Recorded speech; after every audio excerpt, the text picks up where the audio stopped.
Alright, folks, we are ready for some Astro Boy Omega Factor. Take it away, Drakodan. What up, everyone? It's Drakodan here. Was here yesterday with Sparkster. You all thought you'd seen the end of me, but not that lucky, unfortunately. Got to sit through another of my runs, Astro Boy Omega Factor. This is a really fun, I like to call it a sleeper hit on the GBA. It's a surprising amount of people who've never seen this run, but it is a lot of fun. Nice, short and sweet. And hopefully I can show you all a good time. So if Arg's ready, if everyone's ready, I can get started pretty much as soon as you want me to. We are ready. You take it away. I'm looking forward to this, honestly. Astro Boy is great fun. I'm glad you agree. So we're going to get going in 3, 2, 1, go. So, Astro Boy Omega Factor. This is a treasure title, and if you've played any treasure games, you know that they make beat-em-ups, like Gunstar Heroes, Alien Soldier, games like that.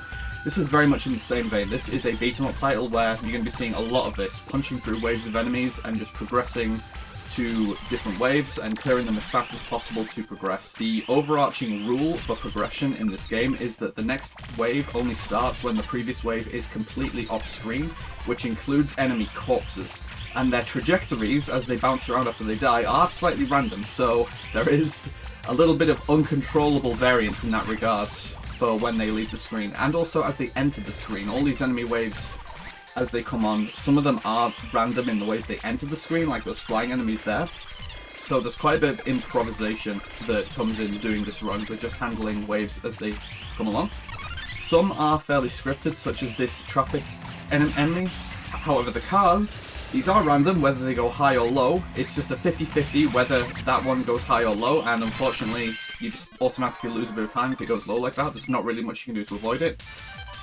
Now we get our first upgrade point here. One of the hallmarks of this game is that there is an upgrade system, and you get upgrade points for meeting characters and learning about their emotions. This is how Astro grows and unlocks more of his potential. And every time you meet a character and fully learn about them, you gain a stat point to allocate. For the purposes of the run, we're going to be boosting pretty much nothing but the laser stat for the first half of the game. It is by far the highest damage option you can manage, and many of the boss fights that are done throughout this game are done while you are fully mid-air, during which time you can't use any of your hand-to-hand abilities. Hand-to-hand is typically a good way to take care of just trash mobs, as I'm doing here, but it's not worth allocating points into the punch stat simply because of the amount of time you are unable to use the punch during other types of combat. The main form of movement, you can see that Astro can run and also can boost, which is extremely exploitable in cases where there's a lot of enemies just in your way. You can simply use the boost to go straight through them. It causes Astro to become completely intangible for a short time, and it also means that you can't be damaged in that time, so it's a very good defensive tool. You cannot chain boosts over and over whilst you are airborne. You can only do that once you become grounded, so performing boosts along the ground is done more commonly than doing them in the air. You can get more consecutive boosts if you raise the jet stat, but again, we don't have any points to put into the jet stat as we're too busy boosting this bad boy. The arm cannon is by far the highest damage attack you can use in this game, and I basically two-shot that mini-boss with 2 uses of it, and I've barely started increasing the laser stat. Once you boost this thing, it does an insane amount of damage. So we have the first boss here, Magnemite. It's 4 mini phases where you simply punch and arm cannon each individual phase, and you'll do a little bit of movement in between, during which time he's invulnerable. Fun fact, this is literally the fastest way that you can do this boss fight. I recently, and I say that in relative terms, recently being like the last couple of years or so, finished working on a task of this category, and that is the strat that you use for that boss fight even in the task. It is not possible to kill that thing faster than just using 1 punch and 1 arm cannon per phase. Stage 2 is the start of the first couple of auto-scrollers we're going to see in this category, and auto-scroller is just going to follow the same rule as all the other enemy waves in the game. Progression is tied to clearing the current wave as fast as possible. And that's really all there is to say about these auto-scroller segments, so if there are any donations or anything you would like to say, now is a good time to chime in, Argit. have very much. Nothing at the moment. It is early just after our lovely little intermission there, though. So please, folks, if you do want to, please get your donations in while we go through here. We do have the polls for the Mario Kart 8 Deluxe character choice, with Roy Koopa taking the lead right now at $20, with Waluigi at $5, and Donkey Kong currently at $0. We'll have to see if that will change. And we do, of course, still have our Step Mania Slum Page Charts Showcase. That is our current incentive for tomorrow. Remembering the way Tiltify works here, if you have a target and a poll active at the same time, your donation can be put towards both of them. So if you donate, say for example, $5, you can put that $5 to the character choice and also have it count towards the target at the same time. Very much, Arg. So coming into the second mini-boss here, the Artificial Sun. I'm going to wait and get into a particular position to start my first arm cannon. This fight has two phases where I want the first phase to finish with him being as close to the center of the screen as possible, since, as you see there, he needs to move to the center of the screen to transition into the second phase. And now we're just going to finish it off with some more arm cannons back to back. The only drawback of using the arm cannon like this is that every time you use a super attack, it does incur an automatic startup animation, which lasts a couple of seconds, and that is the primary reason why we don't use the arm cannon too much for normal enemy waves if they can be beaten quickly with punching, since you lose a little bit of time every time you use the startup. It's also the primary reason why this game doesn't use IGP timing. You can see in the bottom right that there is an in-game timer for each segment, but the fact that the timer doesn't progress during the startup animation, it would make in-game optimization for this game just completely reliant on using nothing but the arm cannon, and it would remove any and all sort of challenge or damage routing or really any sort of skill from playing this game, in my opinion.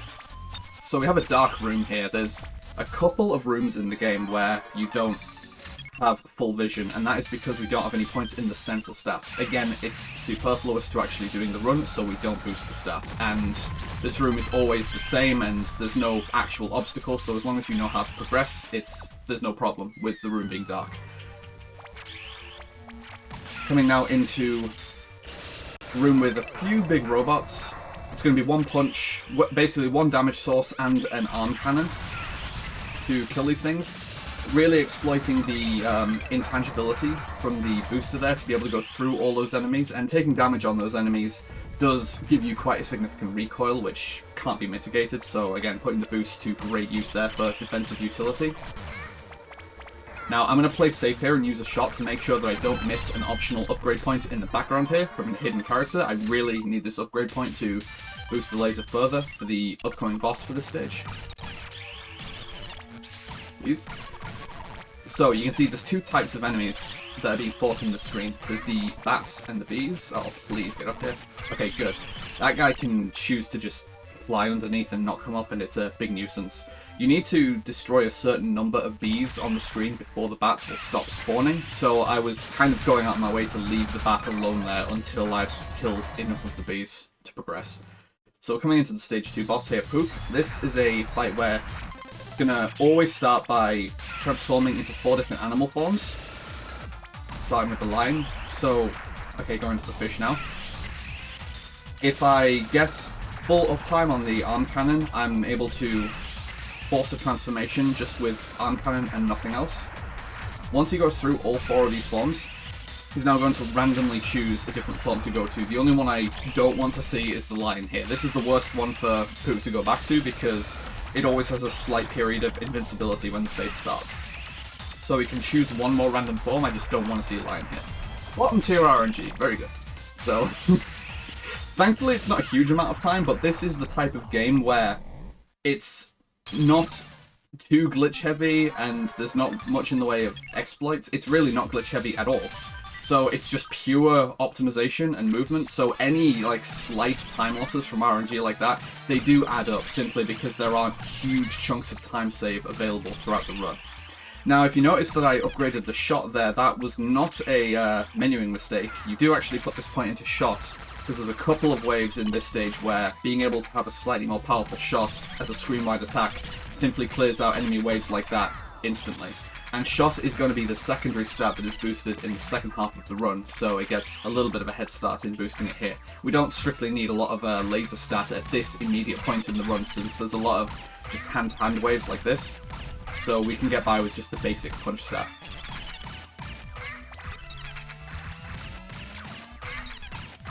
Certain number of enemies that I need to kill here before the screen will unlock. Oh my word, please.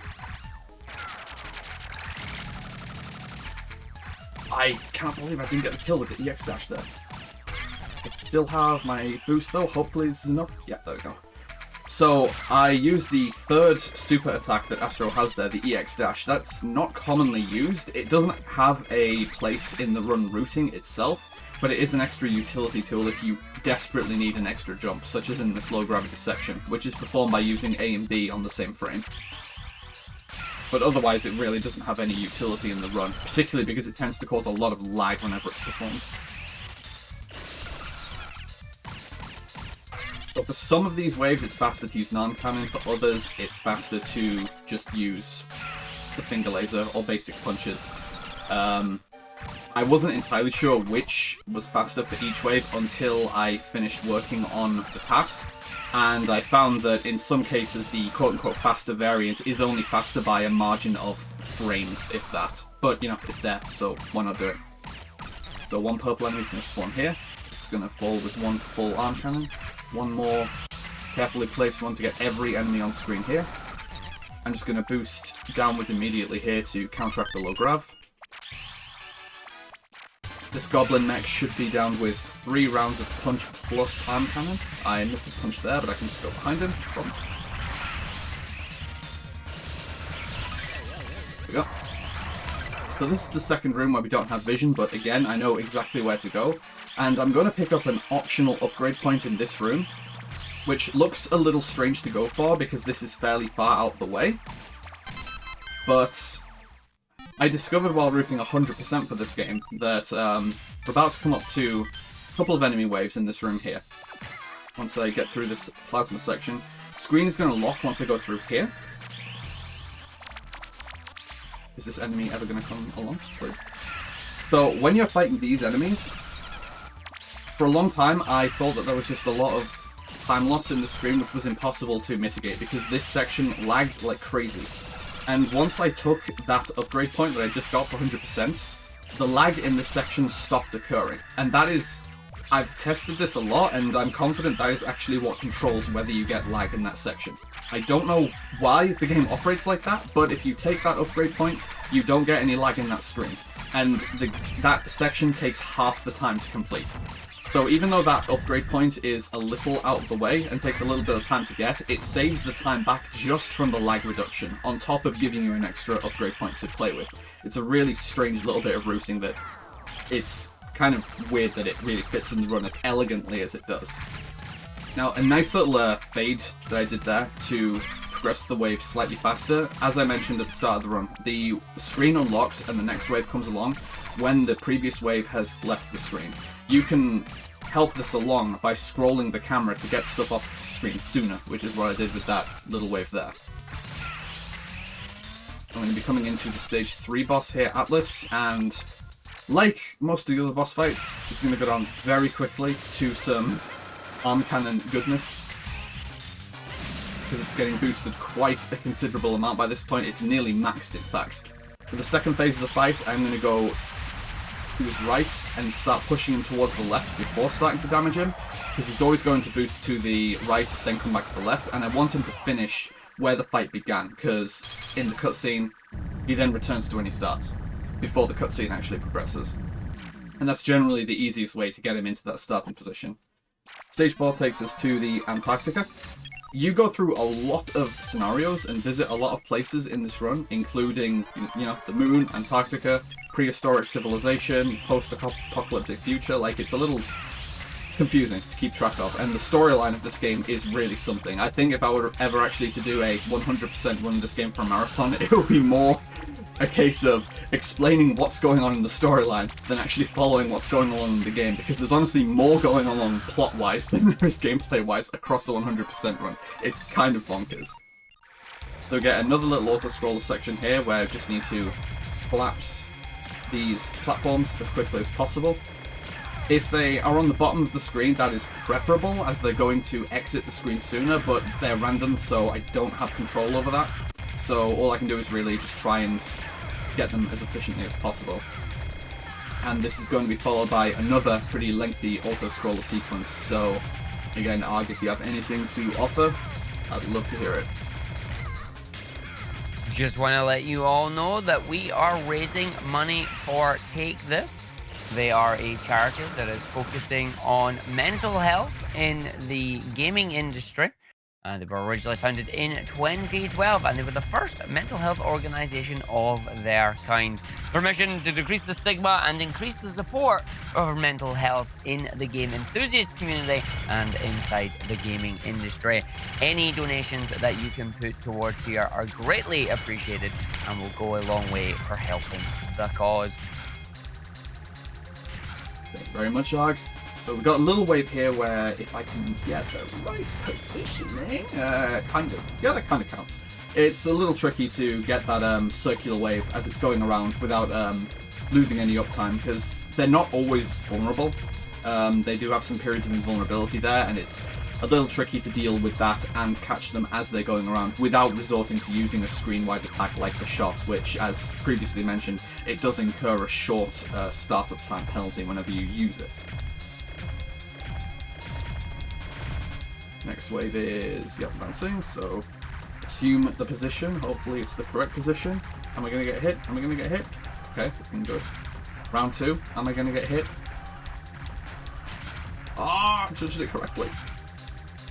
Hitboxes can be a little deceptive there. Thankfully, since this run is done on easy difficulty, health-wise, it's very easy to manage with incoming damage in this category. There's not really much in the way of truly dangerous moments that have you risk taking a death.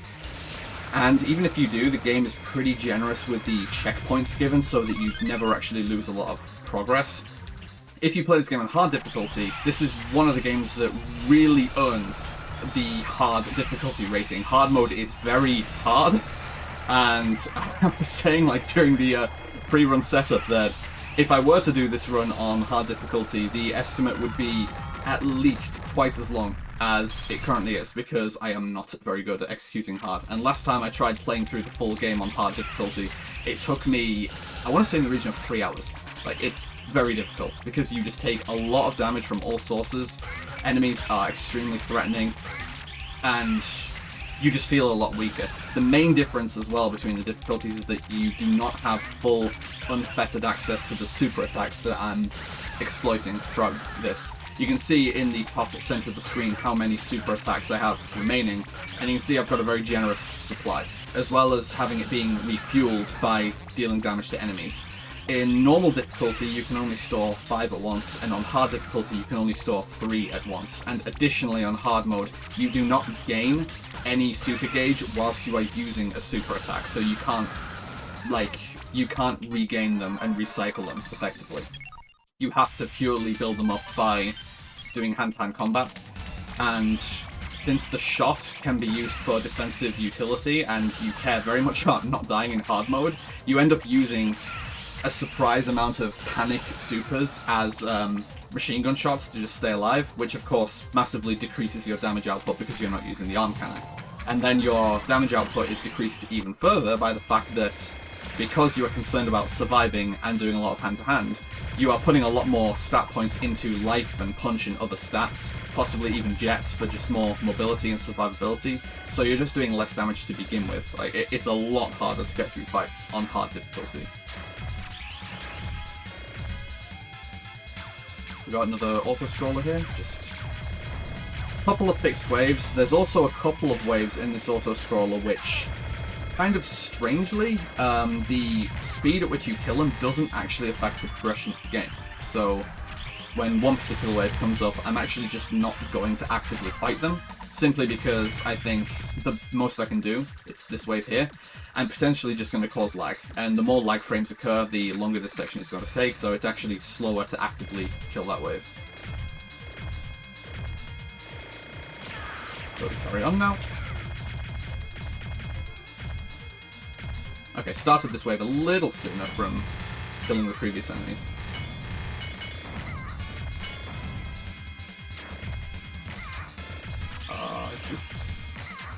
Oh, that's fine, yeah. I was able to shoot that thing from the earliest opportunity.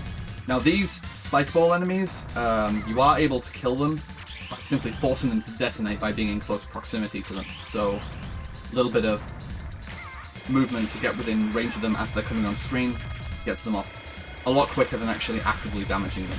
This wave of 3 platforms, it's very slightly faster to use the finger laser as opposed to an arm cannon if you can manipulate them to go low and exit the screen sooner. And even then, it's barely faster, as in the region of frames. So the way that I performed it there probably would not have been faster than using an arm cannon. But again, even if I'd used the arm cannon, that itself might only have been faster in the region of frames. This was a pretty fun game to actually look at the frame data of whilst passing. Okay, second try looking for the machine gun. This turret on the front of the train has a couple of different attacks it can use that stay out for a different duration. And the second attack that it used was the more favourable one to see, so that it stays out for longer and you can just arm cannon it to death very quickly. There is a hidden health pickup to the left, but I do not need it. Oh, I'm gonna get punched. There we go. So you can see that the train in the foreground does prevent me from being able to see properly here, but there's only so many enemies that come on screen at a time.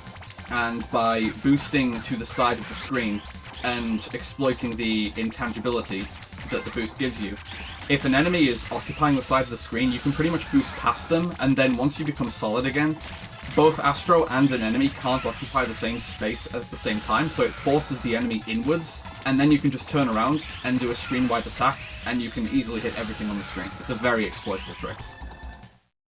Getting a health pickup before the boss fight here, and this is a really pathetic boss fight. Just get in position, scroll the camera across so that as Dead Cross gets pushed by the arm cannon, he doesn't go off screen and stop taking damage. This goblin looks like it's about to hit me, and then no it doesn't, because it dies. And then one more arm cannon, and Dead Cross just goes down. Like I say, really, really easy boss fight. By far the easiest in the game. Okay, just continue on with shot. So we're going to go back to the past now. I think it's like 30,000 years into the past. I haven't read the game lore in a bit, but I think it's 30,000 years in the past. But apparently, oh my, yeah. But apparently there's still enemies that want you dead, even though we've got nothing to do with what's going on here. So, alright, let's do this. Using the same trick of, you know, becoming intangible to go through enemies, force them on screen. And you can manage some screen-wide attacks very efficiently. Going to try the same thing here, except that these blue enemies randomly shield. Okay, good. It's really annoying when those enemies put their shields up because you cannot break through the shield with brute force. It will block absolutely every form of attack you throw at it, and the only way to get them to stop, I've found, is to jump away from them. The higher you are, the more likely it is that they're going to drop the shield. Thankfully, no shield there. These large enemies on this wave can do the same thing. So I'm going to kick on the way down to send them across the screen, send them through the enemy, which turns them into projectiles themselves, which is really helpful. Ooh, that's fine. As I say, easy mode damage is very, you know, lenient here. So pure movement screen here. Absolutely fundamental movement here. If I get hit by these wheels, they give me a lot of unavoidable recoil knockback.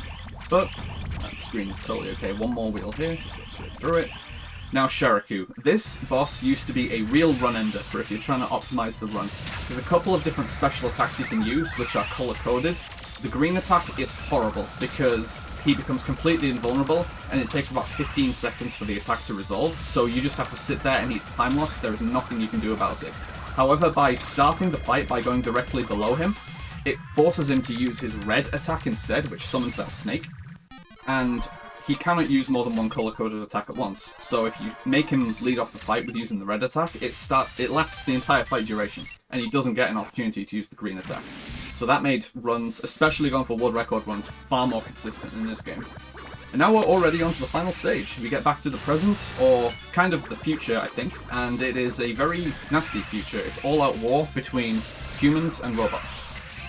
And we have to fight the group of the world's strongest robots, starting with the versatile robot North, who is already dead. There we go. I'm going to come now into the invisible robot Denko. Now, You may be thinking, I haven't really used the shot throughout the run very much at all, and that's correct. But we're going to use the shot a lot throughout this last boss gauntlet, particularly here on Denko. I'm going to wait to see where he goes first. Okay. So the main utility of the shot is that not only is it a screen-wide attack, it's also a stun. And the more points you have invested into the stat, the longer the stun duration is, which allows you, when it's boosted significantly like this, you can use it to infinitely stun lock bosses. That's very useful on Denko because this fight is centered around the fact that every time you hit him and he comes out of hit stun, he becomes invisible and you have to knock out a bunch of generators to turn him visible again, and that fight normally takes quite a long time. But by stun locking him, you just immediately keep him down like that. Same is going to be the deal here with Brontus, who is not always vulnerable, such as right now when he's jumping around wasting time being a dick. Being far away from him, you can force him to use this energy beam attack, which forces his core to come out. The core is the only vulnerable spot, and once again, I'm just going to chain him back and forth. With the shot upgraded to the point it is now, I should be able to manage 2 arm cannons per shot usage once I'm in proper position. And the core, if I follow that routine, will stay out long enough for me to finish the fight before the core actually goes back in and he becomes invulnerable again. I'm going to just finish with a shot for complete safety. There we go.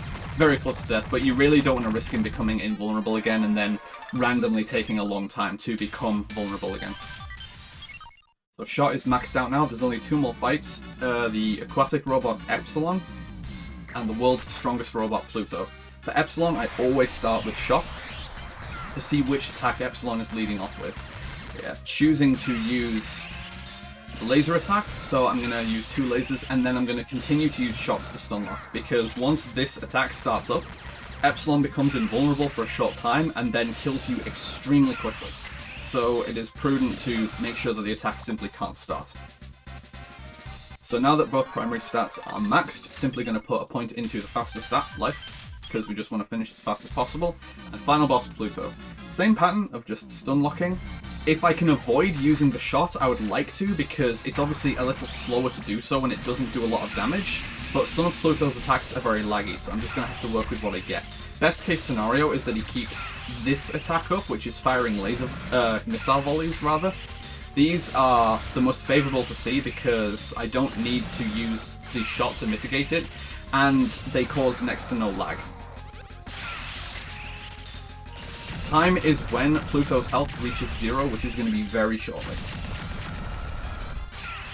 What's he doing now? Plasma? I'm just going to go for it. If I tank a little hit, I tank a little hit. And... fine.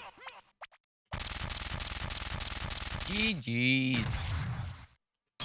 Whew. A run. So yeah, we beat the world's strongest robots, we saved the world, and our reward is that the world ends. It just becomes... yeah, that. Good end, except bad end. And then if you want to see the good end, you've got to play the full game, because this is one of those games with multiple playthroughs. So if you like the game, check it out, and if you're intrigued, see if you can reach the true ending. It's quite a cryptic puzzle to reach the true ending of this game, but it's a lot of fun, and I hope everyone enjoyed this run.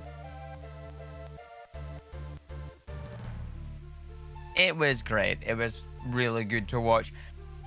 You want to let everybody know where they can find you if they want to see some more Drakodan and some more Astro Boy? You can find me on Discord in the Astro Boy server, which should be on speedrun.com. You can also find me on Twitch, twitch.tv/Drakodan. Twitter, same place. Pretty easy to find, probably. And if you are at all interested in picking up this game or looking into it, I'd be more than happy to help you out. I love seeing this game get some activity, get some recognition, and I really like seeing people enjoy this game. Like, really brings me some joy to see people experience the same joy that I get out of this game. So if anyone would like some help with this, I'd be more than happy to help you out. Awesome. Alright, we are going to get ourselves set up for the final run of the night. Give us a couple of minutes, folks, as we're going to get ourselves ready for Metroid Zero Mission by Ryan Ford. See you in a bit.